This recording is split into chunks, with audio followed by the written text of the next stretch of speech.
आज की जिंदगी की दिन रात भाग दौड़, काम के दबाव को, रिश्तों में अभाव को, मानसिक तनाव को दूर यह करता, आत्मिक शांति भी हमको है देता।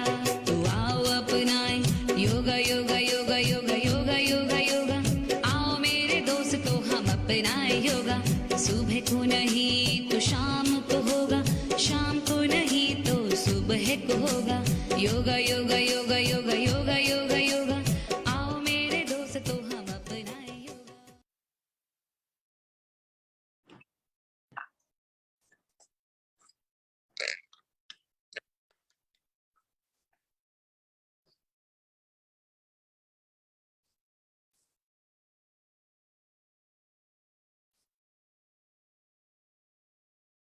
सभी को नमस्कार। भारतीय योग संस्थान दिल्ली महाराष्ट्र प्रांत विदर्भ विभाग योग वार्ता क्रमांक 22 युवा वर्ग और योग में आप सभी हमारे उपस्थित अधिकारी, साधक, श्रोता एवं हमारे का आप सभी का हार्दिक स्वागत एवं अभिनंदन। हमारी संस्था के विधि विधान अनुसार सर्वप्रथम 3 बार ओम की ध्वनि, तत्पश्चात गायत्री मंत्र भावार्थ सहित दोनों हथेलियां दोनों घुटनों पर ज्ञान मुद्रा में, कमर गर्दन सीधी, आंखें हमारी कोमलता से बंद, आंतरिक प्रसन्नता के भाव लीजिए। एक लंबी श्वास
सवितुर्वरेण्यं भर्गो देवस्य धीमहि धियो यो न प्रचोदयात्। हे प्राण, पवित्रता और आनंद के देने वाले प्रभु, आप सर्वज्ञ और सकल जगत के उत्पादक हैं। हम आपके उस उत्तम पाप विनाशक व ज्ञान स्वरूप तेज का ध्यान करते हैं जो हमारी बुद्धियों में प्रकाशित रहता है। आप सदैव हमारी बुद्धियों में प्रकाशित रहें और हमें सत्कर्मों की ओर प्रेरित करते रहें।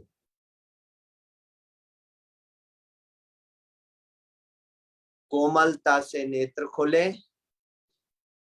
आज की इस वार्ता के हमारे वक्ता हैं आदरणीय डॉक्टर राजन पटेल।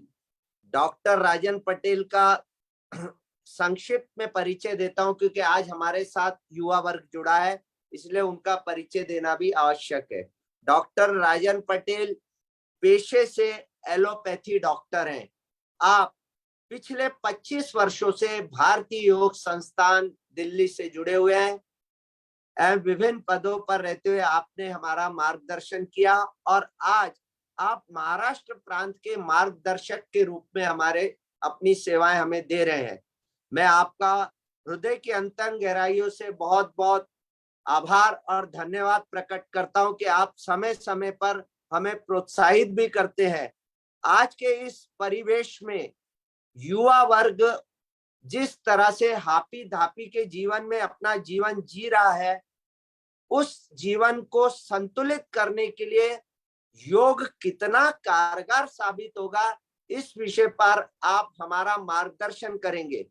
उसके पहले मैं हमारी महाराष्ट्र प्रांत विदर्भ विभाग की विभागीय प्रधान आदरणीय कैलाश पटेल मैडम से निवेदन करूंगा कि वे कुछ 2 शब्द बोलेंगे। आदरणीय कैलाश पटेल मैडम। नमस्कार। आज जुड़े हुए ऑनलाइन सभी भारतीय योग संस्थान के अधिकारीगण, विभागीय मंत्री मदान जी और डॉक्टर राजन पटेल एवं ऑनलाइन जुड़े सभी युवा वर्ग का बहुत बहुत स्वागत और अभिनंदन करती हूँ। भारतीय योग संस्थान को 55 साल हो गए हैं। पहले संस्थान ने पुरुषों को जोड़ा, उसके बाद महिलाओं को जोड़ा और आज संस्थान का अथाक प्रयास है कि किस तरह युवा वर्ग को योग से जोड़ा जाए। आज की वर्तमान परिस्थिति आप सबको पता है कि युवाओं के पास सब कुछ सुख है, फिर भी उन काफी युवा कोई न कोई व्याधियों से ग्रसित होते हैं। आज की वार्ता का मुख्य उद्देश्य यही है कि हम युवाओं को किस तरह योग से जोड़ें। संस्थान चाहती है हमारे घर से हम शुरुआत करें, तो आज के प्रोग्राम में अधिक से अधिक अपने मित्र परिवार, घर परिवार के युवाओं को जोड़ने का अथाक प्रयास किया गया है। जब हमारे घर कुछ युवा मित्र परिवार के बच्चे आते हैं तो किसी को हाइपरटेंशन होता है, किसी को एसिडिटी की तकलीफ, किसी को कॉन्स्टिपेशन, किसी को मानसिक तनाव। इस तरह आज के युवा वर्ग 30 से 35-40 साल के बच्चे युवा वर्ग को तकलीफें रहती है। इस देख के मन को तकलीफ होती है। इसलिए युवाओं की सुविधा के लिए हमने आज की वार्ता का समय भी 10:30 का रखा है और उनके लिए खास हम ऑनलाइन भी आगे जाके वर्क शुरू करेंगे।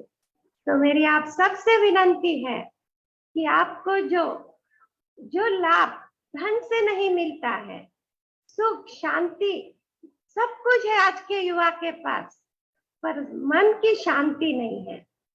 तो सबसे अच्छा उपाय है कि आप योग से जुड़ोगे तो जीवन में एक परिवर्तन आएगा, आप वो महसूस करोगे। तो हम आज की वार्ता द्वारा किस तरह योग लाभवंत होता है हमारे जीवन के लिए, वो डॉक्टर राजन पटेल आपको मार्गदर्शन करेंगे। आप सबका फिर से एक बार अभिनंदन और धन्यवाद कि आज सुबह आप सब जुड़े हो। नमस्कार।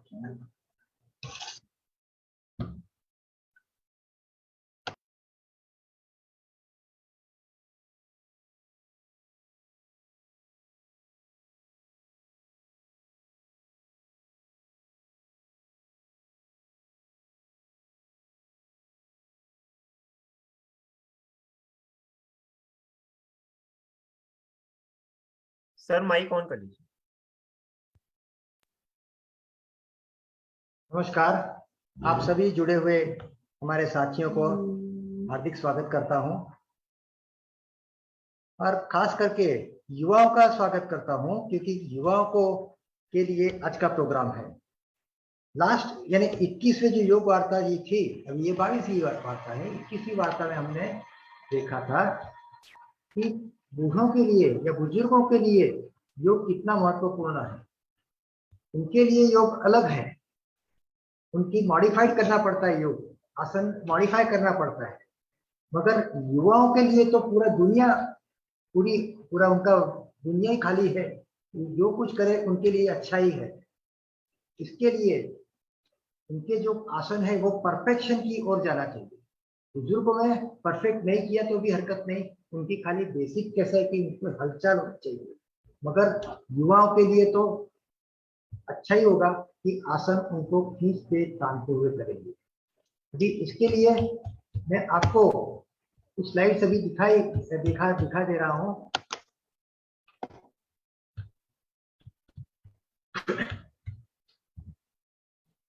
देखो, बच्चों का जो विकास का जो समय है वो कौन सा है?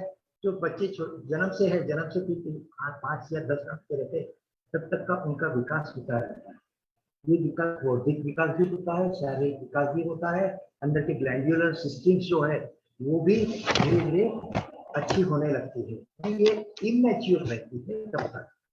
युवा में कैसा उल्टा है उसके, युवा में तो हर एक चीज उनकी पूरी क्षमता से वो उनका विकास हुआ रहता है। बौद्धिक विकास वो तो बौद्धिक विकास तो चलता ही रहता है, वह शारीरिक विकास होता है। हड्डियों का जो विकास होना चाहिए 18 से 20, 16 से 18 साल तक के बच्चों में हड्डियों का विकास बराबर हो जाता है, तो उनकी हाइट भी बढ़ जाती है तब तक। इसलिए दृढ़ता प्राप्त करने का समय जो है वही आइडियल समय है युवाओं के लिए। और बुजुर्गों में तो कैसा है, अपने आप को बहुत ही अच्छे से सुरक्षित और स्वस्थ रखने का समय बुजुर्गों के लिए है। उनको जो कुछ ये आसन करते हैं ये सभी है, उनकी चिंता सिर्फ स्वास्थ्य के लिए होती है और वे भी सुविधाजनक आसन करते हैं बुजुर्गों के लिए। मगर युवाओं के लिए तो सामने संपूर्ण संसार पड़ा है, इसीलिए योग की आवश्यकता युवाओं के लिए सबसे ज्यादा है।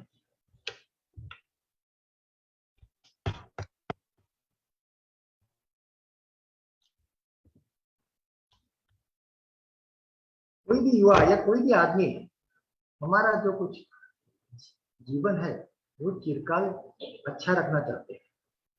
इस काल में ही जीवन की आधारशिला रखी जाती है। कभी यदि युवा रहते तभी जीवन की मुख्य धाराएं हैं शक्ति और ज्ञान। इन दोनों पक्षों को योग सुदृढ़ बनाता है। शक्तिहीन होने पर हम सुंदर तो नहीं दिखते, मगर मुर्दा भी असुंदरता का ही एक सूचक है। एक पेड़ का उदाहरण लेंगे, जैसे बीज का बोना, उसको पानी में खाद डालना, उसकी देखभाल रखना, जिससे वह पेड़ अच्छी तरह फूले और फले।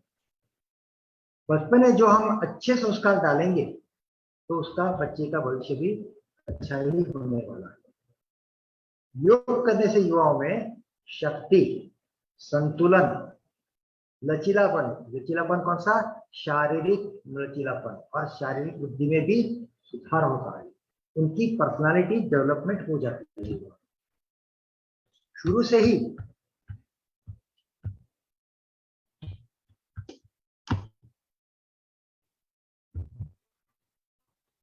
शारीरिक हिलचाल पर आने से हम आनंदित तो रहते हैं, मगर हम दूसरे को आनंदित भी कर सकते हैं। किशोरावस्था में भी यही उनके मस्तिष्क को हम मोल्ड कर सकते हैं। मस्तिष्क यानी कौन सा? ब्रेन। बच्चों में हम जब बचपन में सिखाते हैं, वो जो सीखते हैं वो उनकी पूरी आयुष्य तक, उनकी जिंदगी तक ये उनमें फिट हो जाता है।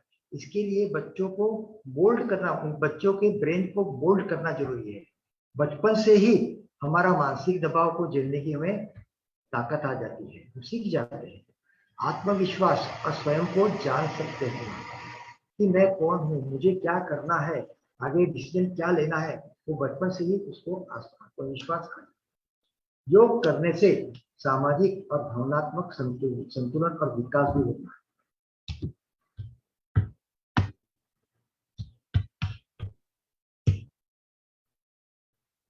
उसमें गुणों का विकास होता है बच्चों में। गुण कौन कौन से हैं? एक तो संकल्प शक्ति। संकल्प शक्ति यानी क्या? उनमें जो अच्छे विचार है ये हमें अनमें डालने हैं। स्मरण शक्ति डेवलप होती है, अनुशासन आता है, स्वच्छता कैसी रखनी है, कार्य क्षमता, मैं काम कैसे करूं, मेरी कार्य क्षमता कैसे बढ़े, वो भी एक इम्पोर्टेंट है। समर्पित जीवन, कि मुझे समर्पित काम करने में पूरा झोंक देना है। अच्छी आदतें, इसमें आदतों को मैं आगे बोलूंगा ही। और दोषों से मुक्ति, कौन से दोष है? बचपन में देखो जिद्दी रहते बच्चे, क्रोधित रहते हैं, आलस्य रहता है, ईर्ष्या रहती है। ये सभी हम धीरे धीरे इसमें से विकास होते हुए हम अच्छे की ओर चलने लगते हैं। देखिए, बच्चों के जीवन में या युवाओं के जीवन में स्पर्धा रहती है, फिर वो स्कूल में पर स्पर्धा रहे, मार्क्स लाने में स्पर्धा रहे। इवन मेरे हेल्थ कैसी है उसमें भी स्पर्धा रहती है, मेरा शारीरिक संतुलन कैसा है, मानसिक एकाग्रता कैसी मेरी बढ़े, आदतें और आहार भी कैसा होना चाहिए, ये भी एक इम्पोर्टेंट है। इस स्पर्धात्मक दौर में बचपन से ही हम जीवन के लिए अनेकों अवरोधों से युवकों को गुजरना पड़ता है। ये तो आप सभी, आपको मालूम ही है कि बचपन से जन्मा तो उसका जन्म के बाद में उसको केजी में डालने के लिए वहां से उसका अवरोध चालू हो जाता है कि उसको क्लास लगाते हैं, ट्यूशन लगाते हैं, उसके इंटरव्यू में कैसे उसको ये करे, बचपन से ही ये सब चालू हो जाता है, जिससे वह अवसाद, बच्चे जब जब बड़े होते हैं तभी उसमें अवसाद पैदा हो जाता है, अनिद्रा आती है, निराशा आ जाती है, आत्महत्या तक के विचार आ जाते हैं। ये तो बहुत ही इंपॉर्टेंट है। संतुलन, अभी संतुलन भी इंपॉर्टेंट है बच्चों में। योग का एक तो महत्वपूर्ण अंग है संतुलन। ये योग, हम जो कुछ आसन करते हैं इसमें बैलेंस का मैकेनिज्म बराबर है। ये शारीरिक बैलेंस भी जितना इंपॉर्टेंट है उतना मानसिक बैलेंस भी इतना ही इंपॉर्टेंट है। आसन में शारीरिक संतुलन के विविध आकार यानी पोजेस, जो पोज रहते हैं, हम आकार बनाते हैं, ये बनाने से मानसिक और शारीरिक स्थिरता प्राप्त होने में हमें मदद होती है। जीवन की चाह कोई क्षेत्र में क्यों न हो, एकाग्रता, धैर्य, आत्मविश्वास, अथक परिश्रम की क्षमता, अहंकार शून्यता ही भी एक गुण है जो हर युवा को कीर्तिमान स्थापित करने के लिए अवसर प्रदान करती है। ये गुण उन्हें योग के प्रयोग से सहज ही प्राप्त हो सकते हैं। लाभ कौन कौन से बच्चों में योग आसन करने से लाभ कौन कौन से, ये भी इम्पोर्टेंट है। दो भाग में मैंने ये पूरा आज का लेक्चर मैंने बांट दिया है। एक तो युवा वर्ग की प्रॉब्लम्स क्या क्या है, उनमें कैसे लाभ देते हैं, और दूसरे आसन यानी योगासन योग के हिसाब से कैसे करें, ये दो भाग में बटा हुआ है। मैं भी पहला भाग ले रहा हूँ, चिंता और अवसाद यानी एंजाइटी और डिप्रेशन। इसमें थोड़ा सा मैं इंग्लिश भी यूज करूंगा ताकि उनको समझ में आए। अवसाद झेलने की शक्ति वो पैदा होती है, पूरा दिन उत्साह में जाता है, तेज याददाश्त रहती है, मेरी याददाश्त तेज हो जाती है, स्वाभिमान, शारीरिक लचीलापन, रात को नींद अच्छी आना, नींद तो आती है मगर अच्छी नींद आना ये भी एक भाग्य का ही लक्षण है। जिसकी नींद अच्छी आई दूसरे दिन उसका दिन अच्छा जाने वाला है, समझिए। शारीरिक रोग प्रतिकार शक्ति भी बढ़े, ये भी इतना ही इंपॉर्टेंट है, क्योंकि जितनी शारीरिक शक्ति हमारी बढ़ने वाली है, शारीरिक रोग प्रतिकार शक्ति बढ़ने वाली है, उतना मेरा शरीर निरोगी रहने वाला है। शरीर ही नहीं, मन से भी हम निरोगी रहने। पुरानी शारीरिक दर्द में भी राहत मिलती है, तो पुराने कोई जॉइंट पेन है, बैकएक है, हेडेक है, ये सभी में धीरे धीरे राहत मिल जाती है और शरीर निरोगी रहता है। अभी मैंने ये जो फिगर्स दिखाई है सभी सिस्टम से, हमारे शरीर की सिस्टम से, जैसे स्केलेटल सिस्टम यानी अस्थि system, muscular system, circulatory system, digestive system, urinary system, nervous system, reproductive system, lymphatic system, endocrine system, respiratory system. मैंने भी सिस्टम्स के 10 नाम बोला। वैसे तो अलग अलग टाइप के बहुत ही सिस्टम्स है। सिस्टम्स यानी क्या, ये डिपार्टमेंट्स है, हमारे शरीर के एक डिपार्टमेंट्स है, अलग अलग डिपार्टमेंट्स है। ये अलग अलग डिपार्टमेंट्स का एक दूसरे का तालमेल हो तो ही मेरा शरीर बराबर चलने वाला है। जैसे हम एक बड़ी फैक्ट्री में जाएंगे तो हर फैक्ट्री में अलग अलग डिपार्टमेंट्स रहते हैं। ये डिपार्टमेंट का काम एक दूसरे के तालमेल से हो तो ही हमारा प्रोडक्शन बराबर होने वाला है। तालमेल बराबर हो तो हमारा production. Same system applies to our body. मेरी सिस्टम्स, ये जो अलग अलग टाइप की सिस्टम्स है, ये सिस्टम्स का एक दूसरे के साथ में तालमेल अच्छा हो तो ही हमारा शरीर बराबर काम करने लगेगा। और इसके लिए मेरा ये तालमेल रखना जरूरी है और योग का यहाँ महत्व ज्यादा है। अच्छे स्वास्थ्य का कोई विकल्प नहीं है, कोई इसका विकल्प नहीं है। और उचित पोषण के लिए कोई त्वरित सुधार भी नहीं है। उचित पोषण तुरंत दूसरे दिन मेरा पोषण बराबर हो गया, मैं अच्छा हो गया, नहीं। उसके लिए आपको पसीना करना पड़ेगा या उसमें थोड़ा सा जान लगानी पड़ेगी तो ही हम ये कर सकते हैं। काम करते समय, देखिए ये भी इंपॉर्टेंट है बच्चे, युवाओं में मैं आपके पहले तो खड़े रहने का तरीका कैसा है। जब भी हम काम करते हैं, प्रैक्टिकल करते हैं, कॉलेज में खड़े रहते हैं, तो मेरे खड़े रहने का तरीका कैसा है। क्यों ये इंपॉर्टेंट है, क्योंकि हमारा खड़े रहने का तरीका ये हमारी एक आदत हो जाती है। आदत के बाद में हम उसी पोजीशन में हम खड़े हो जाते हैं, और ये खड़े होने से एक पैर के पर का भार बढ़ जाता है, एक पर शरीर के एक भाग की रीढ़ पर भी भार बढ़ जाता है, और धीरे धीरे मुझे रीढ़ की व्याधियां, पैरों की व्याधियां, घुटनों की व्याधियां 20-25 साल के बाद में होती है। मगर उसकी नींव डालते हैं हम युवावस्था में ही। इसके लिए युवावस्था में ही हमें खड़े रहने का तरीका कैसा है सीखना पड़ेगा। बैठने का तरीका ये भी इंपॉर्टेंट है, मैं कैसा बैठता हूँ उस पर मेरी सर्वाइकल स्पॉन्डिलोसिस आगे जाके होने वाला है कि नहीं, मुझे पट्टा पहनना है कि नहीं, ये सभी चीजें आगे जाके होती है, और उसकी नींव डालते हैं हम यहाँ युवावस्था में। मेरी रीढ़ की स्थिति कैसी है, देखिए आप आपके माता जी पिताजी बोलते होंगे कि आप सीधा बैठिए, और आप टेढ़ा बैठते हैं, कुछ तो अलग अलग पोजीशन में बैठते हैं। बैठने में हरकत नहीं है, पर ये आपकी आदत हो जाने के बाद में 20-25 साल के बाद में ये रीढ़ काम करना कम कर देगी, और रीढ़ के दोष शुरू हो जाएंगे। और ये दोष शुरू होने के बाद में हमारी आंखें खुलती है कि अरे मुझे तो ये बीमारी हुई, मगर बीमारी 25 साल से मैं करवा रहा हूँ, और बाद में ये बीमारी का लक्षण 25 साल के बाद में मिलता है। गर्दन की स्थिति, कंप्यूटर के सामने बैठ के काम कैसे करता हूँ, मैं कैसे पढ़ता हूँ, आदत कैसी है, सोते सोते पढ़ने की आदत है क्या, सोते सोते टीवी देखने की आदत है क्या, ये सभी आदतें धीरे धीरे 20-25 साल के बाद में आपको तकलीफ देने वाले हैं। और ये तकलीफ दूर करने के लिए आपको, युवा वर्ग को, इसी उम्र में ही आपको आंखें खोलनी है। आपकी खुद के लिए दिन में से 45 मिनट आप जरूर निकालिए खुद के लिए, स्वार्थी बने। 45 मिनट के लिए आप स्वार्थी बने।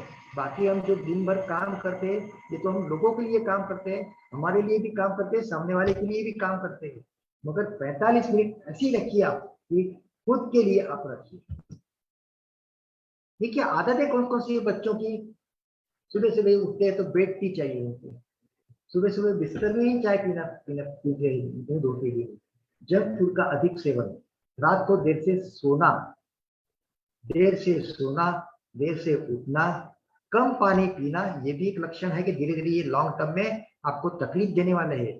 भोजन में फाइबर युक्त डाइट ना लेना, ये भी इंपॉर्टेंट है। बाहर की खुली हुई वस्तुओं खाने की बुरी आदत, धूम्रपान या मदिरापान, आजकल तो युवाओं में लगता है कि ये एक स्टेटस सिंबल हो गया, अरे तुम नहीं लेता तो पिछड़ा हुआ है, ये गलत बात है, ये बोलने देना उनको। हमें अच्छा क्या है ये हमें सोचना है। जैसे हम बच्चे काम करते करते कुछ ना कुछ तो 20-25 साल के बाद में हम कुछ ना कुछ तो बीमारियां इनवाइट करते हैं। क्यों ना हम बचपन से ही ऐसी आदतें डालें कि जिससे मेरे अगले 25 साल में आने वाला मेरा बैंक बैलेंस, आरोग्य का बैलेंस अच्छा। जैसे हम देखिए कमाते हैं, पैसे बैंक में डालते हैं, क्यों डालते हैं कि एक रिजर्व फंड हो जाता है, और बाद में ये मेरी बुढ़ापे में मेरे काम आ सके। वैसे ही आपको युवा वर्ग को अभी से ही ध्यान देना है कि आपको आपकी बुढ़ापे में आपका हेल्थ अच्छी रहे, इसके लिए ये बैंक बैलेंस आपको तैयार करना है। तो ये बैंक बैलेंस आपको अभी से ही करना पड़ता है। युवावस्था ही योग्य दिशा है, योग्य समय है कि वहां ही आपको उसका बैंक बैलेंस तैयार करे, धीरे धीरे इसमें पूंजी जमा करे, तो आपको बुढ़ापा का अच्छा जमा है। क्यों, बुढ़ापे में क्या होने वाला है, एसिडिटी होने वाली है, कॉन्स्टिपेशन होने वाला है, डिप्रेशन आने लगता है, मेरी मानसिक स्थिति बराबर नहीं रही तो डिप्रेशन आने वाला है, मानसिक स्थिति मेरे पहले से ही अभी अच्छी प्रॉब्लम, इंसोम्निया है, रात को नींद ना आना, प्रोस्टेट की ग्रंथि, पुरुषों में प्रोस्टेट की ग्रंथि बढ़ने, ये 50-55 साल में प्रोस्टेट की ग्रंथि बढ़ने के बाद में पेशाब की तकलीफ होने लगती है, पेशाब कंट्रोल में नहीं हो सकता, बाद में यूरिनरी ट्रैक्ट इन्फेक्शन होता है, प्रोलैप्स यानी कौन सा तो भाग है शरीर का भाग है वो बाहर आता है, हमारे शरीर के बाहर आता है, प्रोलैप्स, आपको यूटेराइन प्रोलैप्स भी होता है, रेक्टल प्रोलैप्स भी आता है। अल्जाइमर्स डिसीज आजकल तो ये बहुत ही बड़ी बीमारी है, आपने सुना भी होगा कि कितना तकलीफ होती है। लोग खुद को पहचान नहीं सकते, वहां खुद को पहचान नहीं सकते, दूसरे को तो जाने दो, खुद मैं कौन हूं ये भी नहीं मालूम रहता। पार्किंसोनिज्म, आपको धीरे धीरे ट्रेबर्स आने लगेंगे। ये सभी आपकी बैंक बैलेंस अभी से तैयार करना है कि मुझे आगे जाके मुझे ये सभी व्याधियां ना हो। फ्रैक्चर नेक फीमर, ये भी एक आपको एक टर्म बोलता हूं। पैर की कुल्हे की जो हड्डी है, उम्र वाले लोगों में बाथरूम में गिर जाने के बाद में या कहीं तो गिर जाने के बाद में मेरी कुल्हे की हड्डी टूट जाती है, पैर की हड्डी टूट जाती है, ये नेक टूट जाती है, और बाद में सभी आपकी जो क्रियाएं हैं गादी में होती है। आपने किसी ना किसी आपके घर के आदमी को या घर के कुटुंब में आपने देखा ही होगा, किसी ना किसी की हड्डी टूटती है। क्यों ना मेरे कुल्हे की हड्डियों के मसल्स को मजबूत करो कि ताकि ये मसल्स इतने पक्के हो कि एक स्पॉन्ज की जैसी स्थिति हो जाती है, एक स्थितिस्थापकता हो जाती है, गिरो तो भी उसका पूरा भार हमारे मसल्स पर ही झेल दे। ये मसल पर झेल लिया तो हड्डी पर जड़ बैठेगा और वो टूटेगी नहीं। धीरे धीरे जैसे जैसे उम्र बढ़ती है वैसे वैसे मेरी आंखों की दृष्टि कम होने लगती है, कम दिखाई देने लगता है, फिर कैटरैक्ट होने लगता है। कैटरैक्ट आने के बाद में रिटायरमेंट कुछ प्रॉब्लम आते हैं, रिटायरमेंट डिटैचमेंट होती है, लेजर करना पड़ता है, खर्चे का काम रहता है, सभी ये खर्चे का काम रहता है। हियरिंग प्रॉब्लम्स, धीरे धीरे कान में सुनना भी कम हो जाता है। ये सभी का अभी से बैलेंस, बैंक बैलेंस आपको करना है, और ये पॉसिबल है। कैसे मैं आगे अभी दिखाऊंगा, आप देख लीजिए। अभी यहां से मैं टॉपिक अभी जरा चेंज करता हूं। अभी हम जाएंगे योगासन पर या योग पर जाएंगे। योग यानी क्या? आसन प्राणायाम इतना ही हमें मालूम है, या ज्यादा से ज्यादा ध्यान। इसमें थोड़ा सा मैं और डिटेल जाऊंगा। आसन, प्राणायाम, ध्यान, बंध, चक्र साधना, मेरा आहार कैसा है, ये भी एक योग का एक बहुत बड़ा एक सब्जेक्ट है कि आहार मेरा कैसा हो, आदतें। और अभी जैसे मैंने बोला कि काम पर खड़े रहने की आपकी या बैठने की पद्धति कैसी है। अभी थोड़ी सी मैं फिगर्स दिखाता हूँ। ये देखिए, छोटे बच्चे योग कर रहे हैं या व्यायाम कर रहे हैं, मुंह कितना अच्छा लग रहा है इनका, देखिए कितना आनंद से कर रहे हैं। एक अच्छी आकृति बना दी उन्होंने बैठे बैठे। बच्चों को अभी अभी ऐसे ऐसे आपको सिखाना है कि जो अच्छी अच्छी आकृति बना सके। देखिए कितना आनंद है उनके मुंह पर। पश्चिमोत्तानासन कर रही है, कितना आनंद है। और हम देखिए इस उम्र में, यदि हम दुर्भाग्य है इस उम्र में, मैं बोलता हूँ, क्योंकि हमें योग कभी मालूम पड़ा 50 साल के बाद में। मगर बच्चों कितने ये है, बच्चों का कितना, दुनिया हमारी इतनी छोटी हो गई है कि टीवी पर ही हम देख के हम अभी धीरे धीरे असर करने लगते हैं। बच्चे अभी से उनका शरीर का मोल्डिंग अच्छी तरह होने लगता है, उनका माइंड का मोल्डिंग भी अच्छी तरह होने लगता है। ये देखिए बड़े बच्चे हैं, कितना आनंद से कर रहे हैं। कभी आपने देखा है अपने क्लास में कि आसन कर रहा है, देखिए मुंह कितना टेढ़ा मेढ़ा हो जाता है। आसन करते समय आपके मुंह पर आनंद के भाव चाहिए। स्थिर सुखम आसनम जिसको हम बोलते हैं, स्थिरता में सुख की अनुभूति, इसको ही हम आसन बोलते हैं। अभी थोड़ा सा मैं अभी इसमें साइंस जोड़ूंगा। आसन में, ये आसन से, ये आसन में अभी थोड़ा सा साइंस जोड़ूंगा।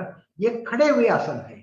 खड़े हुए आसन में ये देखिए, ये खड़ी है, खड़े होने की पोजीशन देखिए। ये पोजीशन, ये राइट साइड है, ये लेफ्ट साइड है।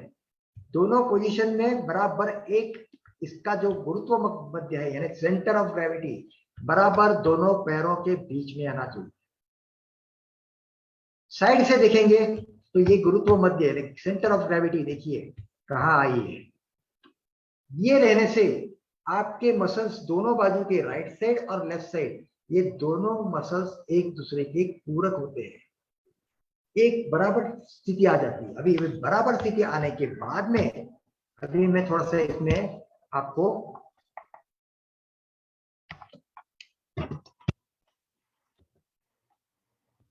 जूम करके दिखाऊंगा।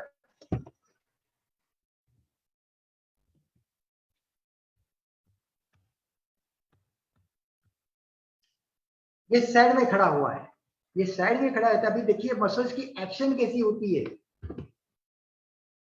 ये आगे वाले मसल्स है, ये उसको आगे खींचते हैं, पीछे वाले मसल्स उसको पीछे खींचते हैं। इसका मतलब दोनों मसल्स में, दोनों की अपोजिट डायरेक्शन में मूवमेंट हो रही है, जिससे मेरा शरीर का इक्विलिब्रियम बराबर हो जाए। कंधे के मसल्स देखिए, यहाँ कंधे के मसल्स यहाँ खींचे जा रहे हैं, पीछे शरीर को खींचे जा रहे हैं, और यहाँ से ऊपर की ओर खींचे जा रहे हैं। ये मेरे कूल्हे के यहाँ, ये देखिए ये नीचे की ओर खींचे जा रहे हैं, मगर यहाँ से ये मसल्स ऊपर की ओर खींचे जा रहे हैं। ये मसल्स का तालमेल मेरा अच्छा होना जरूरी है। इसके लिए मैं खड़ा कैसा रहता हूँ उस पर डिपेंड होता है मेरे अगले 25 साल की स्थिति। यहाँ का साइड में अभी ये देखिए, ये हाथ ऊपर किया है, ये ऊपर की ओर गए, मगर ये कंधे की मसल्स भी खींचे जा रहे हैं। हमें लगता है खाली मैंने हाथ ऊपर लिया, ये हाथ ऊपर लिया तो बराबर है, मगर हाथ ऊपर के यहाँ कोहनी के मसल्स भी देखिए ऊपर की ओर खींचे जा रहे हैं। यहाँ से छाती के मसल्स खींचे जा रहे हैं। एब्डोमेन यानी पेट के मसल्स देखिए कहाँ खींचे जा रहे हैं। ऊपर वाले मसल्स नीचे की ओर खींचते हैं और नीचे वाले मसल्स ऊपर की ओर खींचते हैं। इक्विलिब्रियम, दोनों का बराबर तालमेल, बराबर। ये तालमेल, शारीरिक तालमेल, मस्कुलर तालमेल, साथ साथ मेरे मसल मानसिक तालमेल भी अच्छी तरह होने लगता है। ये पैर के देखिए, पैर में भी कैसे एक दूसरे का तालमेल होता है। इसमें मैं ज्यादा डिटेल नहीं जाऊंगा। आपको चाहिए कि खड़े हुए स्थिति में मेरी स्थिति कैसी रहनी चाहिए, थोड़ा सा मैंने आपको डेमो दिया। ये दोनों पैर की स्थिति देखिए, एड़ी पंजे मिलाइए, ये मेरी एड़ी है, यहाँ एड़ी है, और ये पंजे की यहाँ जो 5 हड्डियां है, ये 5 हड्डियां मेरी जमीन पर टिकनी चाहिए, राइट साइड और लेफ्ट साइड। ये दोनों 10 हड्डियां बराबर टिकनी चाहिए।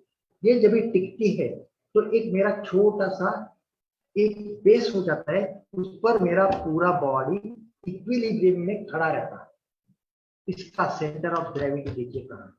आप थोड़ा सा आगे झुकेंगे तो सेंटर ऑफ ग्रेविटी आगे पीछे निकल जाएगा, और झुकेंगे तो सेंटर ऑफ ग्रेविटी बॉडी के बाहर जाएंगे तो आप गिर जाएंगे। इसके लिए आपको सेंटर ऑफ ग्रेविटी भी इंपॉर्टेंट है इसमें। अभी ये आपको एक वीरभद्रासन बोलते हैं, ये खड़े हुए आसन है। ये खड़े हुए आसन में पहले मैं ये साइड दिखाता हूँ। इसमें दाहिना पैर पीछे की ओर ले लिया है, और ये जो पैर का तलवा है ये राइट साइड में मोड़ दिया, और जो लेफ्ट साइड का पैर का तलवा है ये आगे की ओर लिया है, और ये जो श्रोणी प्रदेश है, मेरा पेल्विक रीजन है, ये खींचा जा रहा है। ये स्थिति ऐसी है कि मेरे श्रोणी प्रदेश के सभी जो कुछ अवयव है उसको मजबूत करता है। कौन कौन से ये है, ठीक है, पेशाब मूत्र मार्ग है, योनि मार्ग, मेरा रेक्टम है, एनल रीजन है, साथ साथ उसको पकड़ने वाले मसल्स है, उसके स्फिंक्टर्स है, स्फिंक्टर्स यानी वाल्व। ये वाल्व कभी पक्के हो जाएंगे तो आगे जाके 25-30 साल के बाद में आपके वाल्व ढीले हो जाएंगे, पेशाब बाहर निकल जाएगी, आपको योनि मार्ग बाहर आ जाएगा। फिर इसको प्रोलैप्स करना होता है, फिर इसका ऑपरेशन करो, लाखों का खर्चा आपको करना पड़ता है। यही स्थिति आपको अभी से करेंगे तो ये आपकी स्थिति में से, आप अभी की स्थिति में से बच जाएंगे। देखिए यहाँ अभी इसका बैलेंस का मैकेनिज्म में भी यहाँ मैं थोड़ा सा इसके करूंगा।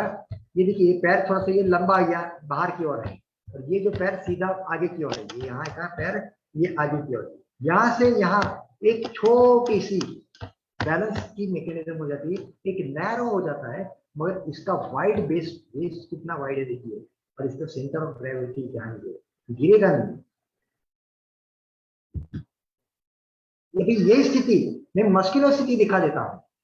ये देखिए, ये पैर आगे है, ये आगे के जो थाइस के मसल्स है या हैमस्ट्रिंग्स मसल्स है, यानी थाइस के मसल्स है, ये भी कैसे ये पैर के मसल्स है, ये थाइस के मसल्स है, दूसरे थाइस के मसल्स खींचे जा रहे हैं, यहाँ आकुंचन हो रहे हैं, और कोई कोई मसल्स इसको पकड़ के रखे हैं।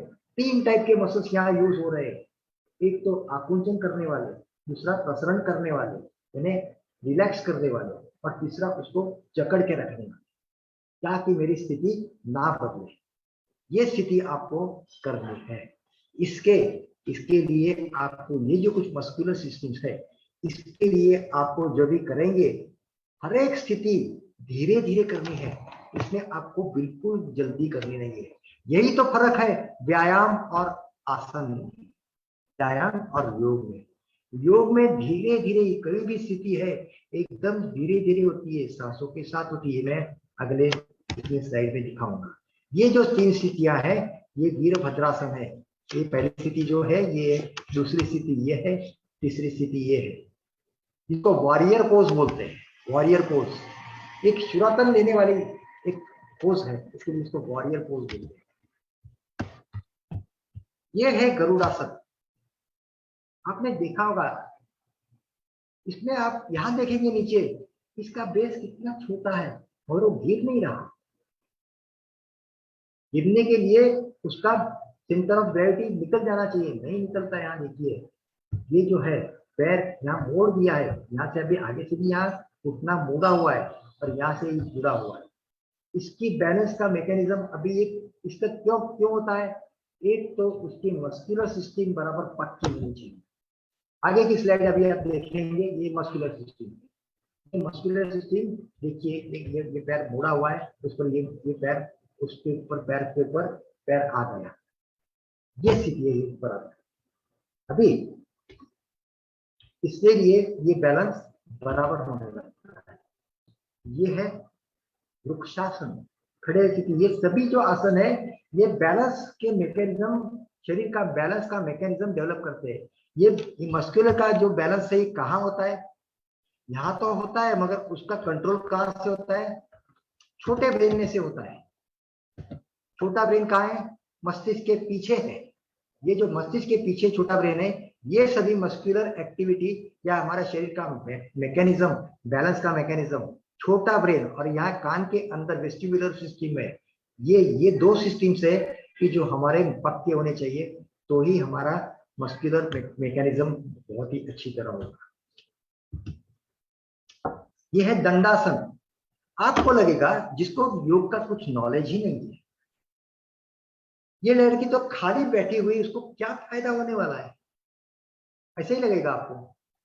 ये तो बैठने से क्या फायदा होने वाला है? योगा को भी ऐसे लगता है, ये तो बिल्कुल स्टैटिक मूवमेंट है, इसमें क्या फर्क होने वाला है? हमें तो जल्दी से करने की जो मूवमेंट है, देखिए सबसे पहले तो उसका मुख जो है ये थोड़ा सा क्राउन ऊपर की होना है, सीधा, यानी गर्दन के मसल्स उसमें खींचे हुए हैं।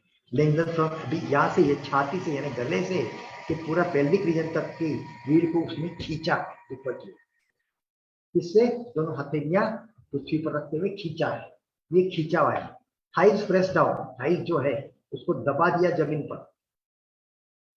फीट फ्लेक्स, ये जो पैर है ये अपनी और उसने खींचे हुए हैं, और ये जो हील्स है, हील्स को पूरी जमीन पर दबा दिया है।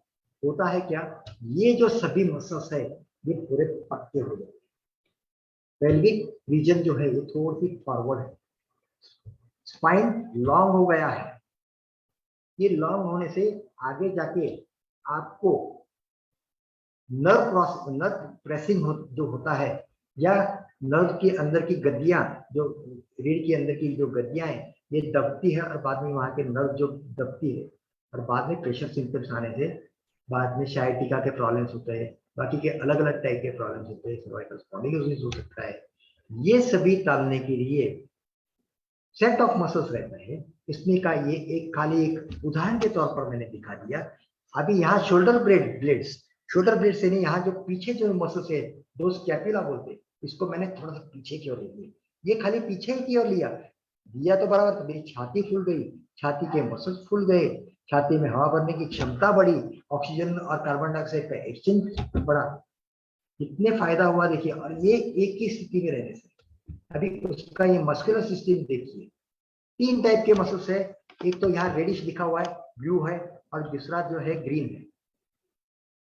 3 टाइप के जो मसल्स बोल थे, एक तो खींचने वाले, फ्लेक्स करने वाले, एक दबाने वाले, एक प्रसरण करने वाले, और एक स्टेबिलिटी रखने वाले। ये सभी मसल्स यहाँ देख लीजिए कैसे। इसमें सूर्य नमस्कार, इसमें तो सभी टाइप के आसन एक साथ में हो जाते हैं, मगर युवाओं में खाली एक क्रेज है कि सूर्य नमस्कार किया यानी मैंने सब कर लिया। ऐसा नहीं है। सूर्य नमस्कार ये आसन का एक आसन है कि जिसमें अलग अलग टाइप के आसन के लाभ वहां मिलते ही है, मगर कोई कोई आसन का लाभ आपको मिलने के लिए वो पर्टिकुलर आसन करने तो जरूरी है। मगर आपको एक सादी भाषा में बोलो, लोग बोलते हमें सूर्य नमस्कार नहीं सिखाया, अलग भाषा में बोलो, मुझे थीसिस लिखना है थीसिस लिखने के लिए मुझे सेंटेंस याद रखना, सेंटेंस आना चाहिए, सेंटेंस लिखना आना चाहिए।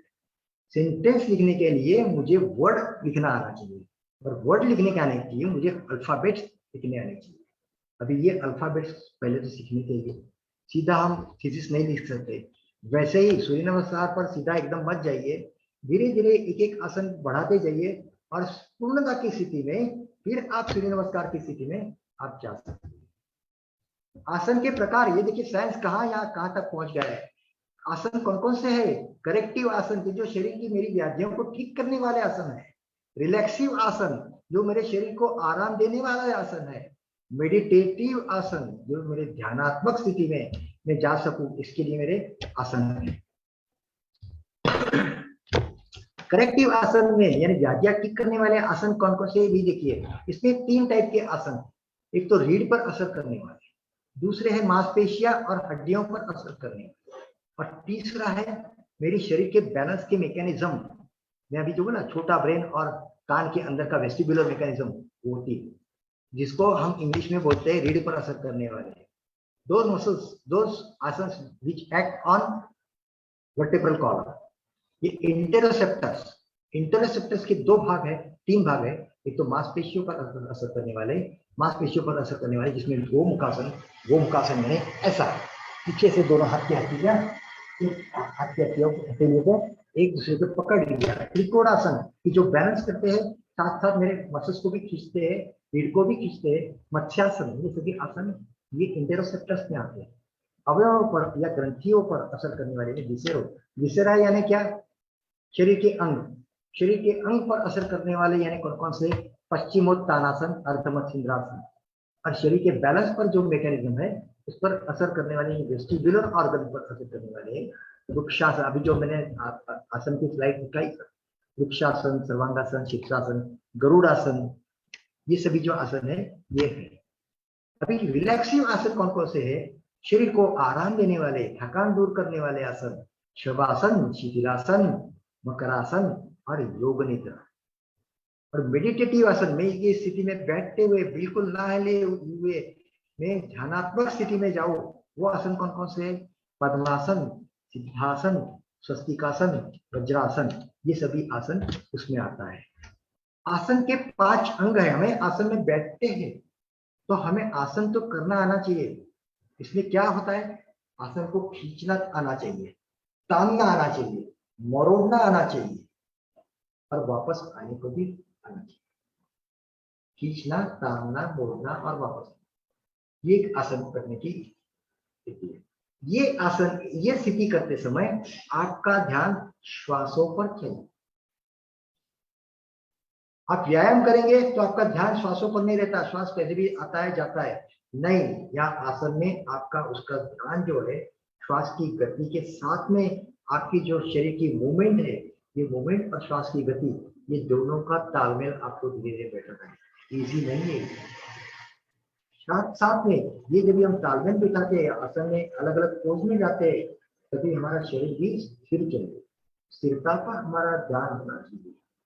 स्थिरता, ये तीनों स्थिति आने के बाद में मेरे शरीर में, मेरे मस्तिष्क में एकाग्रता, उस पर ही ध्यान देना है। मेरा कहीं मसल आपको खींचे जा रहा है, कहीं आपको तकलीफ हो रही है, कहीं आपको तकलीफ ना होने के लिए कैसी पोज लेनी है, तो ये सभी होने के बाद में उसको मंत्र जाप के ऊपर जाना है। अभी आपको लगेगा कि शायद अभी आपको ऐसे बैठे हुए आसन करते हुए बैठे, जिसको योग का कुछ नॉलेज नहीं है, इससे आपको क्या फायदा होने वाला है? आपको लगेगा बराबर है, देखिए हाथ हिलचाल तो नहीं कर रहा है, हिलचाल नहीं करने के बाद में उसको फायदा कैसे दिख रहा है? देखिए, आसन करते समय श्वास सामान्य होने देते, श्वासों पर आपका ध्यान है। एक जब भी आप खींचते हुए अंतिम स्थिति में, आसन की जो कुछ अंतिम स्थिति समझो, मैंने ऐसे करके अंतिम स्थिति है, ये अंतिम स्थिति में रुका हुआ है, तो मेरा श्वास अंतिम स्थिति में श्वामान्य होना जरूरी है।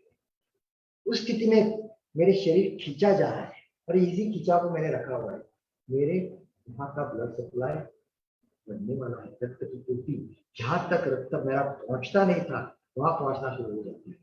बाद में वहां की गर्माहट बढ़ती है, चयापचय की क्रिया, मेटाबॉलिक स्थिति वहां की ठीक होने लगती है। मेटाबॉलिक स्थिति अच्छी होने की वजह से, वहां के खिंचाव आने से, वहां जो अतिरिक्त चर्बी थी, अतिरिक्त फैट थी, ये फैट धीरे धीरे पिघलने लगती है, डिस्ट्रीब्यूट होने लगती है, वहां से निकल जाने लगती है। साथ में मेरी हड्डियां भी देखिए, ये ऐसे खींचने से मेरी जो कुछ ये हड्डियां हैं, ये हड्डियां भी मेरी खींची जाती है, उसके जोड़ भी खींचे जाते हैं, लचीले हो जाते हैं। और इस स्थिति में मेरी मानसिक स्थिति कैसी होनी चाहिए, एकदम शांत होनी चाहिए, मुझे ये करने में बिल्कुल दिक्कत नहीं आनी चाहिए। ये आसन कौन कौन से, थोड़े से इसमें नाम होते हैं आसन। आसन तो 82 टाइप के आसन से, और इसमें ताड़ासन, वृक्षासन, त्रिकोणासन, गरुड़ासन, लेकिन खड़े हुए आसन, सूर्य नमस्कार, ये भी खड़े हुए आसन में बाद में अलग हो जाता है। वृत्तकोणासन, पश्चिमोत्तानासन, ये सब बैठे हुए आसन। अर्धमचंद्रासन, गोमुखासन, मार्जरासन, भुजंगासन, ये भुजंगासन में पेट पर करते, पेट के बल लेते हुए करते हैं। सेतु बंधासन, ये पीठ पर लेते हुए करते हैं।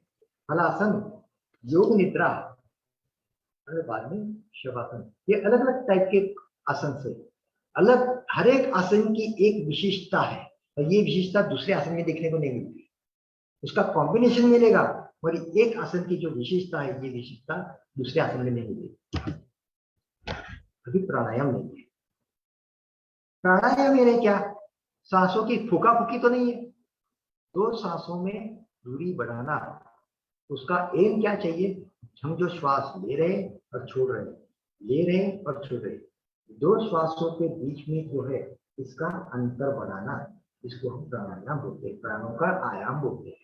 श्वास और निश्वास की गति को नियंत्रित कर रोकना और निकालने की क्रिया को प्राणायाम कहा जाता है।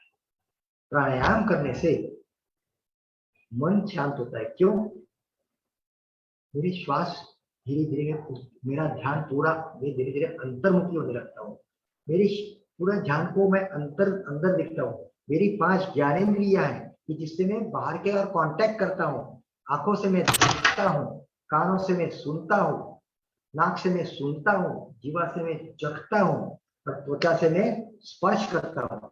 ये जो है कि जिससे मैं शरीर का मेरा बाहर की दुनिया से कांटेक्ट है, ये कांटेक्ट तोड़ देना, ये धीरे धीरे प्राणायाम में हम सीखने लगते हैं। ध्यान के लिए हमें तो जाना है, और उसके ये स्टेप्स है, ये स्टेप्स आप करने हैं, ये एक के बाद करने हैं। पहले आपको आसन करने हैं, आसन के बाद में प्राणायाम करना है, प्राणायाम के बाद में आपको ध्यान। कई यहाँ देखे हैं लिखा गया है कि पहले प्राणायाम करते हैं, बाद में आसन करते हैं, बाद में चलते हैं, कैसे भी करते हैं। नहीं, ये स्टेप बाय स्टेप। आप सीधे चौथी में गए, चौथी में जाने के बाद में आप फर्स्ट स्टैंडर्ड में आए, फर्स्ट स्टैंडर्ड में से सेकंड स्टैंडर्ड में गए, ये उल्टा सुल्टा होता है। आपको एक स्टेप बाय स्टेप जाना है, जिससे आपकी शारीरिक क्षमता धीरे धीरे बढ़ानी है। कौन कौन से प्राणायाम है, प्राणायाम तो ऐसे तो बहुत है, मगर युवाओं के लिए कौन कौन से, अनुलोम विलोम प्राणायाम, अभ्यंतरी आक्षेपी प्राणायाम, क्योंकि अभ्यंतरी आक्षेपी प्राणायाम में मैं धीरे धीरे कुंभक लगाने का सीखता हूँ। कुंभक यानी श्वास को रोकना। भ्रामरी प्राणायाम जो बच्चों के लिए अच्छा है, युवाओं के लिए भी अच्छा है, कि जिसमें मेरी मन में एकाग्रता होती है, और इसमें हमने भवरे की जैसे हम गुंजन करते हैं। अग्निसार प्राणायाम, जिससे मेरी अग्नि को तेज करता हूँ, मेरी पाचन क्रिया को तेज करता हूँ, मेरे निष्कासन अवयवों को मैं चालना देता हूँ। कपालभाति प्राणायाम, भस्त्रिका प्राणायाम, शीतली शीतकारी, यहाँ मैं खास करके शीतली शीतकारी प्राणायाम क्यों लिया है, क्योंकि ये शीतली, ये करने से मैंने हवा जो अंदर ली तो ऑक्सीजन मेरा अंदर गया, मेरे मसूड़े जो है, ये मसूड़े पक्के होने वाले हैं। जैसे जैसे मेरी उम्र बढ़ेगी, ये मसूड़े जितने ढीले होंगे, आपके उम्र की बाद में दांत जल्दी गिरेंगे, बुढ़ापे में दांत जल्दी गिरेंगे। मगर हमारे दांतों की और मसूड़े की स्थिति मेरी बराबर रही तो ये दांत मेरे और ज्यादा काम करेंगे, 10 साल ज्यादा काम करेंगे। तो आपकी 10 साल की आयु तो आपकी बढ़ गई, क्वालिटी बढ़ी आपकी, क्वांटिटी तो जाने दो, क्वालिटी बढ़ी। इसके लिए ये की तरह से लिखा हुआ है उज्जाई प्राणायाम, नाड़ी शोधन प्राणायाम। ये प्राणायाम उच्च कोटि के, नीचे के जो प्राणायाम लिखे हुए ये उच्च कोटि के प्राणायाम है। जैसे जैसे हमारे पहले प्राणायाम है वो आने के बाद में ये उज्जाई प्राणायाम और नाड़ी शोधन प्राणायाम हम करते हैं। बंद यानी क्या? बंद यानी रोकना। ये भी एक प्राणायाम का ही एक अंग है। इसको हम मूलबंध बोलते हैं, उद्यानबंध बोलते हैं, जालंधर बंध बोलते हैं और त्रिबंध बोलते हैं। मूलबंध यानी क्या? देखिए जैसी जैसी उम्र बढ़ती है मेरे मसल्स रिलैक्स होने वाले, रिलैक्स नहीं मगर ढीले हो जाने वाले, लैक्स होने वाले। ये ढीले होने के बाद में ये जो नॉर्मल स्थिति है ये आगे ये शरीर का पेल्विक भाग है, ये पेल्विक भाग की यहाँ का आगे का भाग है, यहाँ पीछे का भाग है। ये 4 फिगर्स अलग अलग है। देखिए यहाँ हमारी ब्लैडर है, ब्लैडर के बाद में यहाँ महिलाओं में यूटेरस है और बाद में यहाँ बड़ी आंत है। जैसी जैसी मेरी उम्र बढ़ती है मेरे शरीर ढीला हो जाता है। ढीला होता है इसका मतलब मेरे मसल्स वीक होने लगते हैं, मेरे मसल्स रिलैक्स होने लगते हैं, ढीले हो जाते हैं, उसमें टोन नहीं रहता। तो ये टोन जिसको पकड़ने वाले जो कुछ ये मसल्स है, ये टेंडन्स है, वो ढीले होने से ये धीरे धीरे ये ब्लैडर जो है धीरे धीरे आगे खिंचने लगती है, बाहर आ जाता है, जिसको सिस्टोसिल बोलते हैं। ये यूटेराइन कोलैप्स, यूटेरस बाहर आने लगता है, यूनि की बाहर आने लगता है। ये नॉर्मल स्थिति है। देखिए ये यूटेरस कितना ऊपर गया है, ये देखिए यूटेरस कितने नीचे आ गया। ये पहली फिगर देखिए यहाँ, और ये तीसरी फिगर देखिए कितना नीचे आ गया। रेक्टोसिल यानी बड़ी आंत, ये बड़ी आंत पूरी नीचे आ गई है बाहर। ये देखिए बड़ी आंत, ये कहीं से देखिए नीचे आ गई। ये एक बार मसल ढीले हो जाने के बाद में जो रिपेयर होने वाला है वो रिपेयर तो पहले क्यों ना हम ये युवा अवस्था में ही मूलबंध लगाएं। मूलबंध यानी क्या? मूलबंध यानी मेरे निष्कासन अवयव को, मलमूत्र त्यागने की जगह को ऊपर की ओर खींचना है। फिर आप बैठे हुए भी कर सकते हैं, मैं भी बोल रहा हूं मगर मैंने मूलबंध लगाया हुआ है। मैं करता हूं क्या मूलबंध लगाने से? यहाँ के जो मसल्स है ये मसल्स को मैं जकड़ रखा हूँ ऊपर की ओर। मेरे मसल्स और टेंडन्स जो है पक्के होने वाले हैं। ये उसका दूसरा अंग है उद्यान बंध, यानी पेट के मसल्स को मैंने अंदर की ओर दबाया। पेट के अंदर के अवयव दब गए, यहाँ लीवर है, स्प्लीन है, ये सभी दब रहे हैं, तो उसकी चालना बढ़ने वाली है, पाचन क्रिया मेरी अच्छी होने वाली है। तो ये है जालंधर बंध, यानी गले को थोड़ा सा ऐसी की ओर दबाया। यहाँ थोड़ा सा खराश आती है, श्वास लेने में थोड़ी सी दिक्कत होती है। ये उज्जाई प्राणायाम में हम ज्यादा अच्छी तरह करते हैं। और ये तीनों बंध जब हम एक साथ में लगाते हैं तो इसमें मूलबंध, उद्यान बंध और जालंधर बंध, तो इसको हम क्या बोलते हैं? त्रिबंध। ये फिगर सबको जो हमारे साधक है इनको भी खास करके दिखाऊंगा। ये त्रिबंध की स्थिति, ये एक ही आसन में तीनों बंध लग गए हैं। देखिए ये आसन में लगा हुआ है। ये लड़की ने एक तो यहाँ जालंधर बंध लगा हुआ है, बाद में पैर दबाने से और या दबने से पीठ को आगे लेने से मेरा उड्डयन बंध लगा हुआ है, और यहाँ पैर के तलवे को मैंने और नजदीक ले लिया तो मूलबंध भी लगा हुआ है, त्रिबंध लगा हुआ है। अभी देखिए युवाओं के लिए लगेगा ये करने से क्या फायदा होता है। इसके अभ्यास से दमा, ये जो अस्थमा, एसिडिटी, अपच, कॉन्स्टिपेशन, ये सभी कम होने लगते हैं। चेहरे की चमक बढ़ती है क्योंकि वहां का ब्लड सप्लाई आपका बढ़ने वाला है। अल्सरेटिव कोलाइटिस, बार बार टॉयलेट को जाना, ये सब धीरे धीरे कम होता है। फेफड़े में रही दूषित वायु, क्योंकि फेफड़े दबते, दूषित वायु बाहर निकल जाने वाली है, तो हृदय की क्षमता आपकी बढ़ने वाली है त्रिबंध लगाने से। ध्यान अत्यंत सादी भाषा में बोलता हूँ, सतत बड़बड़ कर रहे अस्वस्थ मन को शांत करना ध्यान के।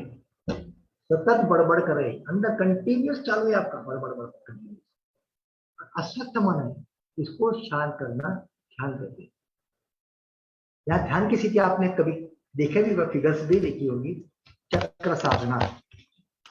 ये चक्र साधना है। अभी ध्यान जो है, ये ध्यान करते समय सबसे पहले तो मेरी रीढ़ की पोजीशन देखिए। यहाँ मेरी रीढ़ है, ये रीढ़, ये पिछला भाग है, ये 33 गुटिया है, 33 गुटियों में से 31 सेट ऑफ नाड़ी राइट और लेफ्ट में निकलती है।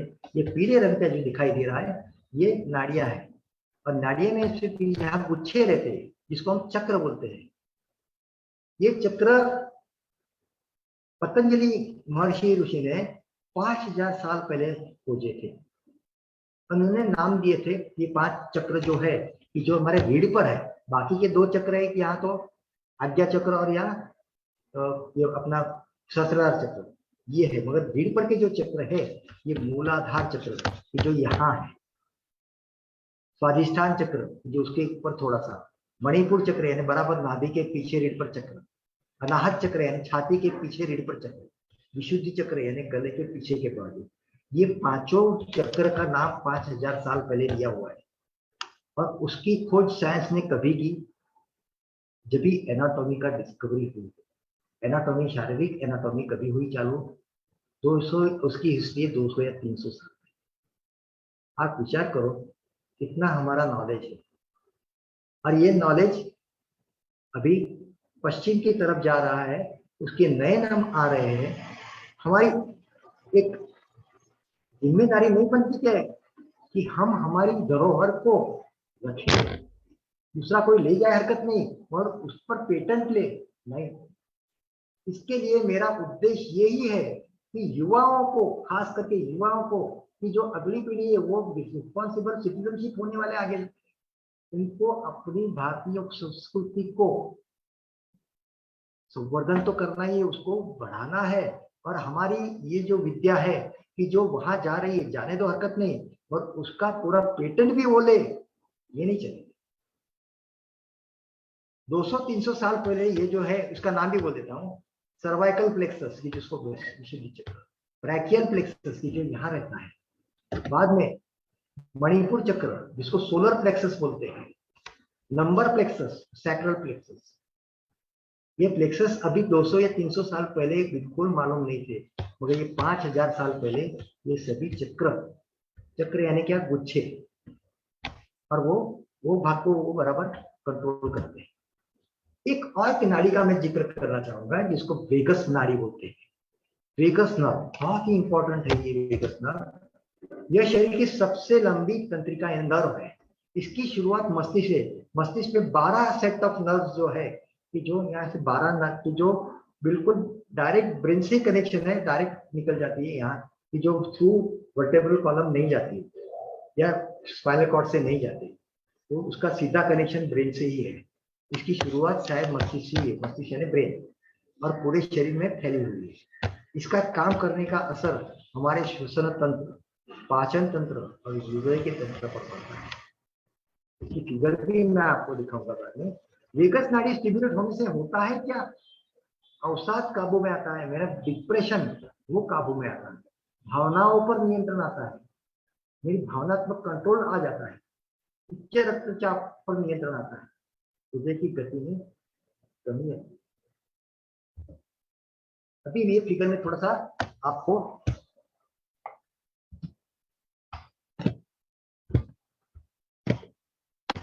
दिखाता हूं।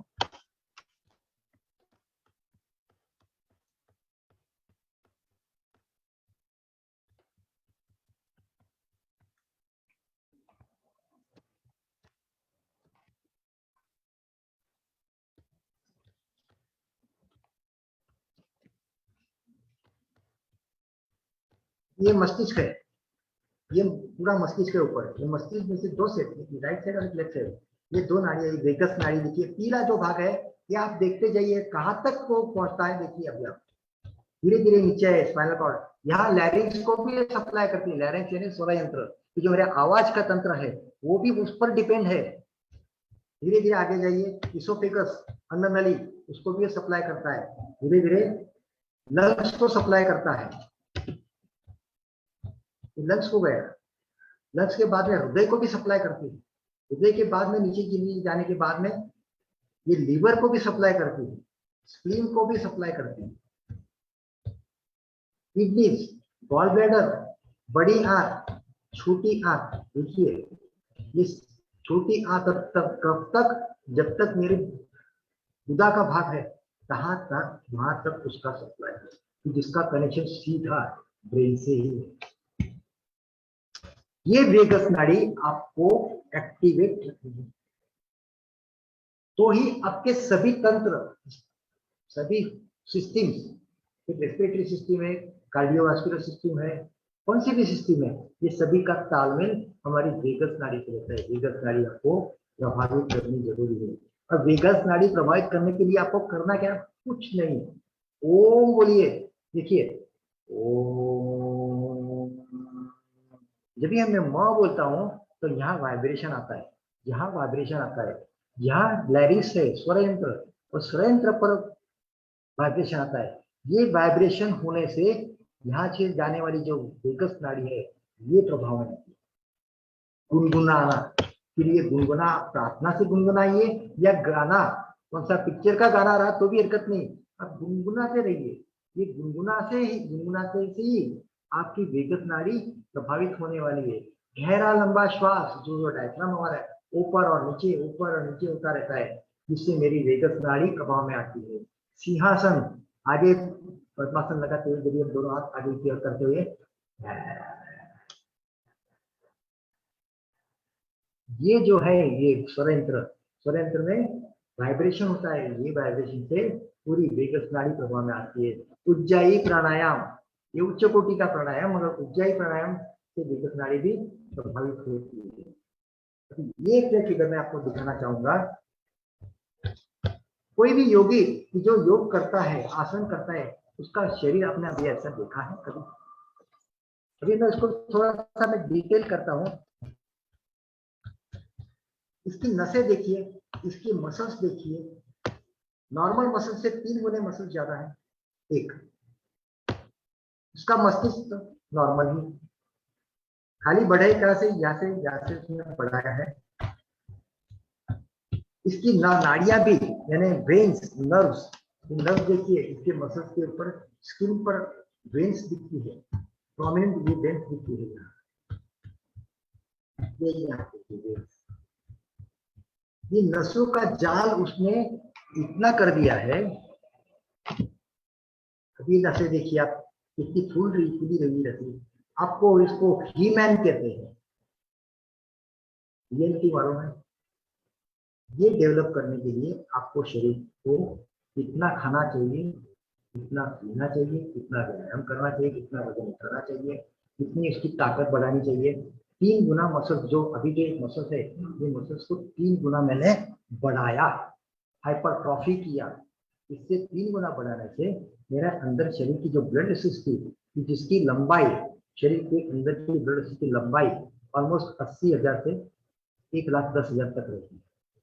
इसकी लंबाई की है, लंबाई की है, इसमें तो उसको 2 गुना 3 गुना बढ़ जाती है। वेन्स तो दिख रही है, ऊपर से ही दिख रही है, तो अंदर कितनी बड़ी रहेगी, ये 2 गुना 3 गुना। और हार्ट कितना है, हार्ट इतना ही है, हार्ट की साइज तो बढ़ती नहीं। हार्ट पर कितना लोड पड़ रहा है आप देखिए, हार्ट तो उतना ही, जितनी हमारी मिट्टी है उतना ही मेरा हार्ट है। हार्ट को, जिसको 80 किलो एवरेज वजन के हिसाब से उसको कम करना है, उसको तो अभी कितना 125 या 150 या 250 किलोग्राम कर देते हैं ये तो लोग, इसके मसल डेवलप करने के लिए हार्ट पे कितना काम करना पड़ता है। दिखाया गया है कि जो बॉडी बिल्डर्स है उनका आयुष्य कम रहा है। आपको मालूम है क्यों? क्योंकि suppression of natural testosterone axis, थोड़ा सा इंग्लिश में यहाँ बोलूँगा, साइंस देगा। जो टेस्टोस्टेरोन, जो मेल हार्मोन्स है, जिसमें टेस्टोस्टेरोन में बहुत गुण है, वो सप्रेस हो जाता है। नेचुरल है पूरा सप्रेस हो जाता है। एब्नॉर्मल ब्रेस्ट ग्रोथ, अभी आप देखिए यहाँ, इसकी ब्रेस्ट देखिए, एक इसके मसल्स देखिए, ये मसल्स कितने पावरफुल हो गए हैं, यानी ये जितना नॉर्मल होने से उससे 2 गुने या 3 गुनी बढ़ गए हैं। High cholesterol level leading to heart attacks and brain strokes. Heart attack तो आता ही, क्या क्यों बोला कि हार्ट को तो ज्यादा काम करना पड़ता है, साथ साथ कोलेस्ट्रॉल की लेवल भी बढ़ने से चिकनाहट बढ़ गई मेरे ब्लड की। फिर बाद में तो ब्रेन का ब्लड सप्लाई कम हो गया, रुक गया, ब्रेन बेड हो गया, लीवर और किडनी डैमेज। किडनी और लीवर की साइज तो नहीं बढ़ती, मैंने मसल ही बढ़ा दिए है, मगर पिगमी पर काम तो कितना करना पड़ता है, दुगुना या तिगुना काम करना पड़ता है। लीवर को भी दुगुना तिगुना उसका मेटाबॉलिज्म करना पड़ता है। कितना लोड आता है देखिए। Heart problems, abnormal clotting tendencies, clotting mechanism disturb हो जाता है, क्यों? हाई कोलेस्ट्रॉल से। Lowering of good cholesterol, HDL cholesterol भी कम हो जाता है। और ये जो जो चाहिए वो नहीं होने के बाद में आपका शरीर पूरा। ये भी बोलता हूँ, ये फिगर में वापस दिखाता हूँ, जब भी ये आदमी एक 45 या 55 साल का हो जा 50 साल का हो जाएगा, उसकी ताकत कम हो जाती है, ये मसल्स वीक होने लगते हैं। मसल्स हाई उतनी ही रहते हैं, साइज उतनी की उतनी ही रहती है, मगर ये मसल्स पूरे ढीले हो जाते हैं। They act as a parasite on the body of himself. ये पैरासाइट की जगह यूज कर सकते हैं, पैरासाइट के जैसे यूज होने लगते हैं कि जिसको उसको ब्लड सप्लाई भी चाहिए, वहां ब्लड सप्लाई देना पड़ता, मगर उसकी जो ये है उसकी क्षमता, वो क्षमता तो टोटली गई। ब्लड सप्लाई तो उतना ही, ब्लड सप्लाई तो उसको चाहिए ही, ब्लड सप्लाई उतने के उतना ही चाहिए, डिमांड बढ़ गई मगर उसका जो है उसकी क्षमता कम हो गई। ये पैरासाइट हो जाते हैं बाद में, ये मसल इतने वीक हो जाते हैं कि ऐसा लगता है इसमें क्या कितना बॉडी कितना अच्छा था, बाद में क्या। संक्षेप में अभी मैं बोलूंगा, इसके लिए आपको यानी युवा वर्ग को खास करके अभी से आपकी आंखें खोलनी जरूरी है। मुझे तो अभी कुछ नहीं हो रहा, मैंने करने की कुछ जरूरी नहीं है, मगर आप कर रहे हैं कि जो जो कर रहे हैं वो ऐसा कर रहे हैं कि 25 साल के बाद में आपको ये तकलीफें होने वाली है, आपको कैटरैक्ट होने वाले हैं, आपके दांत गिरने वाले हैं, आपको डायबिटीज होने वाला है, आपको ब्लड प्रेशर बढ़ने वाला है। आप कुछ करो या नहीं करो, क्यों ना इसका बैंक बैलेंस अभी से तैयार कर ले। ये बैंक बैलेंस करने के लिए आपको पूरा भारतीय योग संस्थान मदद कर रहा है कि जो फ्री ऑफ कॉस्ट हम सर्विस देते हैं, सर्विस नहीं, हम सर्विस बोलते ही नहीं, हम सेवा देते हैं कि ताकि आपकी सेहत सुधरे। इसके लिए आपको खास करके भारतीय संस्थान से जुड़ जाना है और उनके क्लास में आप अटेंड करना है। अभी आजकल के ये आज का 22वां ये एपिसोड था, 22वें एपिसोड में ये जो सभी एपिसोड है अभी 1 से पूरा 22 तक, ये पूरा उसका यूट्यूब पर भी अवेलेबल है, फेसबुक पर भी अवेलेबल है। फेसबुक का जो पेज है इसका ये नाम जो है भारतीय योग संस्थान विदर्भ, ये नाम है। ये इसकी लिंक है, लिंक को आपको जाने की जरूरत नहीं है, मैंने खाली लिंक दे दी है, और भारतीय योग संस्थान विदर्भ, इस पर जाएंगे तो योग की जो कुछ एक्टिविटीज चालू रहती है, फिर योग के रिलेटेड भी रहेगी, हरकत नहीं, तो योग के रिलेटेड भी कि जो युवा वर्ग आप पढ़ सकते हैं। आपको फेसबुक पर आपका है, ट्विटर पर अकाउंट नहीं है हमारा, ये यूट्यूब चैनल, यूट्यूब पर भी अभी आज जो कुछ लेक्चर हुआ, आज तक के जो कुछ लेक्चर हुए 1 से 22 तक, ये सभी आपको यूट्यूब पर भी अवेलेबल है। भारतीय एक संस्थान विदर्भ इस नाम, इस एड्रेस पर आपको ये सभी आपको मिलेंगे। आप आराम से भी कभी भी देख सकते हैं, या उसको रेफर भी कर सकते हैं, या आप फेसबुक पर उसका कमेंट भी लिख सकते हैं, या आपको क्या चाहिए, आपको कुछ और सुझाव चाहिए, आप दे सकते हैं। मेरे ख्याल से मैंने अभी आपको जो कुछ ये सिखाया पसंद आया होगा, और आपको आंखें खोलनी है। आंखें खोलते हुए आपको ध्यान देना है कि मेरे 25 साल के बाद में मेरी कैसी स्थिति है। आज थोड़ा सा भविष्य देखिए, 25 साल के बाद में मैं कैसे होने वाला हूँ। अभी जो कुछ जुड़े हैं, ये जुड़े में से मेरे ख्याल से समझो यंगस्टर रहे, 50% लोगों में हाइपरटेंशन, डायबिटीज, डिप्रेशन, एसिडिटी होने वाला ही है। ये अभी से मैं उसका भविष्य बोल रहा हूँ। क्यों ना हम हमारा भविष्य सुधारें, और ये सुधारने के लिए आपका ये राइट मौका है। ये मौका को आप ग्रैब कीजिए, धीरे धीरे इसका नॉलेज बढ़ाइए। नॉलेज बढ़ाने से आपको 2 फायदे होंगे, आपकी शारीरिक क्षमता बढ़ेगी, वो तो सब ठीक है, आपका भी होगा, मगर भारतीय संस्कृति का संवर्धन करते हुए हमारी भारतीय संस्कृति का जो उसका निचोड़ वहां जा रहा है, उसको आपको यहाँ ही हमें रखनी है, भारत के देश में ही रखनी है। आपको सबको धन्यवाद, नमस्ते। बहुत बहुत धन्यवाद डॉक्टर राजन पटेल सर, आपने बहुत ही सुंदर सरल भाषा में आज के युवा वर्ग का जो मार्गदर्शन किया, उसके लिए मैं सभी युवा वर्ग की तरफ से आपका हृदय की अंतरंग गहराइयों से धन्यवाद करता हूं। और मैं युवा वर्ग से भी एक आह्वान करूंगा कि ये आज जो हमें सुअवसर प्राप्त हुआ है, जो युवा जुड़े हैं, अगर आपको आपके विद्यालय या विश्वविद्यालय कॉलेज में किसी भी प्रकार की योग के लिए मदद होगी तो भारतीय योग संस्थान उसके लिए बिल्कुल खड़ा हुआ है। आप जो विदर्भ विभाग के हैं, मैं उनको एक नंबर दे रहा हूं मेरा, वे नोट करें और मुझसे संपर्क करें। आपको किसी भी प्रकार की मदद होगी तो हम कभी भी करने के लिए तैयार हैं।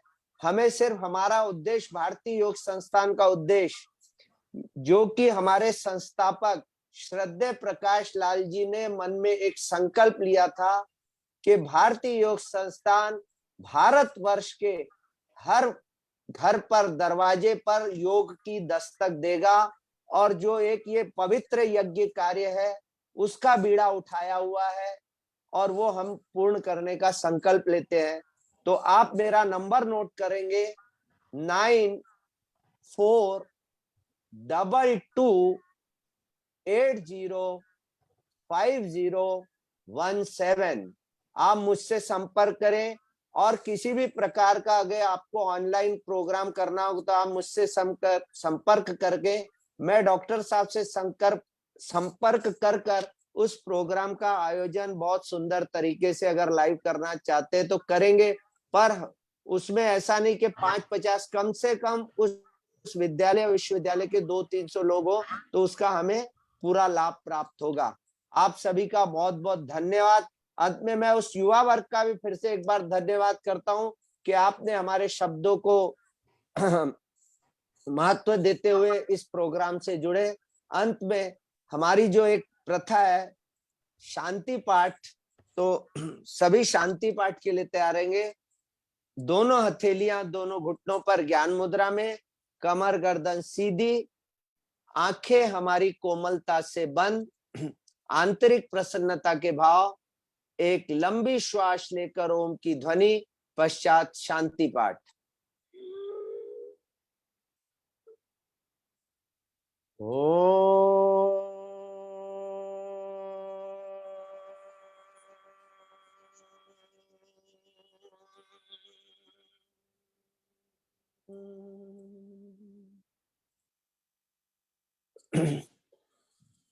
ओम द्यो शांति अंतरिक्ष ग्वम शांति पृथ्वी शांतिरापः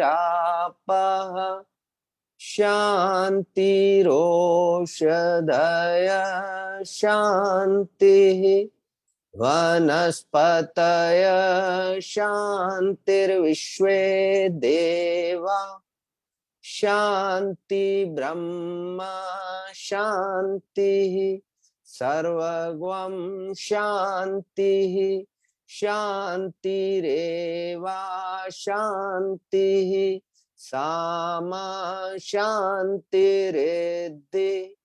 ओम शांति शांति शांति।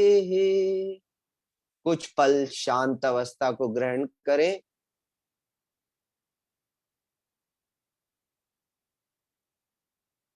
दोनों हथेलियों का आपस में घर्षण कर उस ऊर्जा को अपने मुखमंडल, सिर तथा पूरे शरीर पर प्रवाहित करें।